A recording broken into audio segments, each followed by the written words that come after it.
Dikisahkan bahwa Abu Nawas hanya tertunduk sedih mendengarkan penuturan istrinya.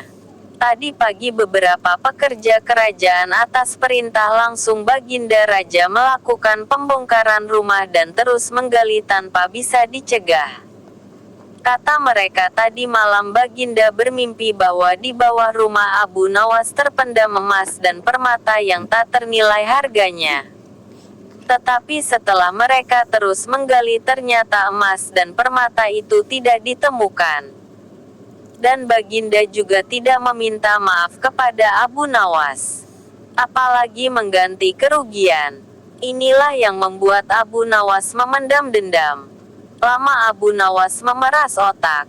Namun dia belum juga menemukan cara untuk membalas Baginda. Makanan yang dihidangkan oleh istrinya tidak dimakan karena nafsu makannya lenyap. Malam pun tiba. Namun Abu Nawas tetap tidak beranjak. Keesokan hari Abu Nawas melihat lalat-lalat mulai menyerbu makanan Abu Nawas yang sudah basi. Tiba-tiba dia tertawa riang. "Tolong ambilkan kain penutup untuk makananku dan sebatang besi," kata Abu Nawas kepada istrinya. "Untuk apa?" tanya istrinya heran. "Membalas Baginda Raja," kata Abu Nawas singkat. Dengan muka berseri-seri Abu Nawas berangkat menuju istana. Setiba di istana Abu Nawas membungkuk hormat dan berkata, "Ampun tuanku. Hamba menghadap tuanku Baginda hanya untuk mengadukan perlakuan tamu-tamu yang tidak diundang. Mereka memasuki rumah hamba tanpa izin dari hamba dan berani memakan makanan hamba. Siapakah tamu-tamu yang tidak diundang itu wahai Abu Nawas?"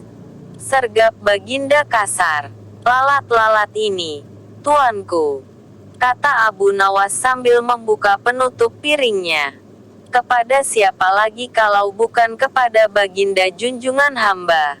Hamba mengadukan perlakuan yang tidak adil ini. Lalu keadilan yang bagaimana yang engkau inginkan dariku? Hamba hanya menginginkan izin tertulis dari Baginda sendiri agar hamba bisa dengan leluasa menghukum lalat-lalat itu." Baginda Raja tidak bisa menolak permintaan Abu Nawas karena pada saat itu para menteri sedang berkumpul di istana.